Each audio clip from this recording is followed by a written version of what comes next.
All right, so today's recipe comes to us all the way from Italy via Switzerland.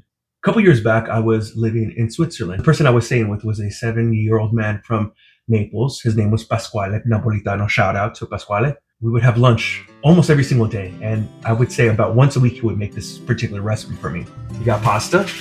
We got cherry tomatoes cut in half. We got about a half a cup of pancetta. You can use guanciale if you like. We got a few basil leaves. We have some Calabrian chilies. Obviously, you got your olive oil and you got your Parmesan. It's almost down to the rind. It might actually even be the rind. And last but not least, this is the kicker, sherry wine to deglaze. Now let's get into it. Now this recipe is so good, you'll spontaneously start singing and speaking in Italian. Scusi, babidi-boopy? So everything we're gonna do is gonna go rather quickly, so keep up. So in a pan over medium heat, you're gonna add some of the olive oil. Then you're gonna add the pancetta and you're gonna cook it down till it's crispy. It should take about 3 or 4 minutes till it looks something like this. Oh, and by this point you should already have your pasta going. Now you're gonna add your cherry tomatoes. Now what you're gonna wanna do is cook the tomatoes down until the fat from the pancetta and the juice from the tomatoes create this sauce. You'll see it get thicker. It should take another 3 or 4 minutes. So once it looks like this, you're gonna add the sherry wine to deglaze. Not too much. And cook that down for another minute or so. Now, it's time to add your al dente pasta. Straight into the pan, still over medium heat. Add a little bit of pasta water to loosen the sauce a bit.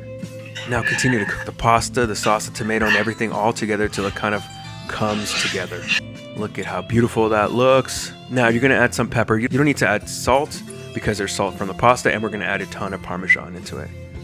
Now, cut the heat and add the teaspoon of the chilies.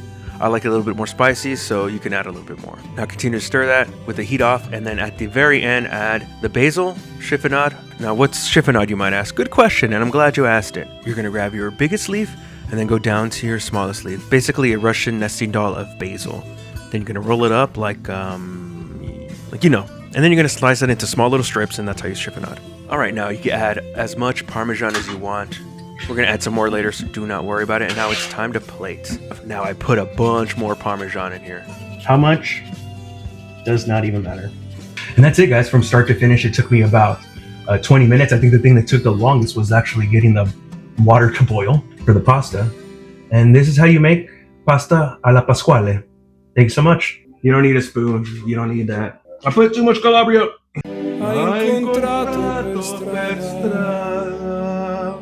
Yo, mi amigo Pasquale, listo para las muchachas con el nuevo corte de pelo. Fabrizio, Fettuccine Alfredo. Yeah, Fettuccine Alfredo.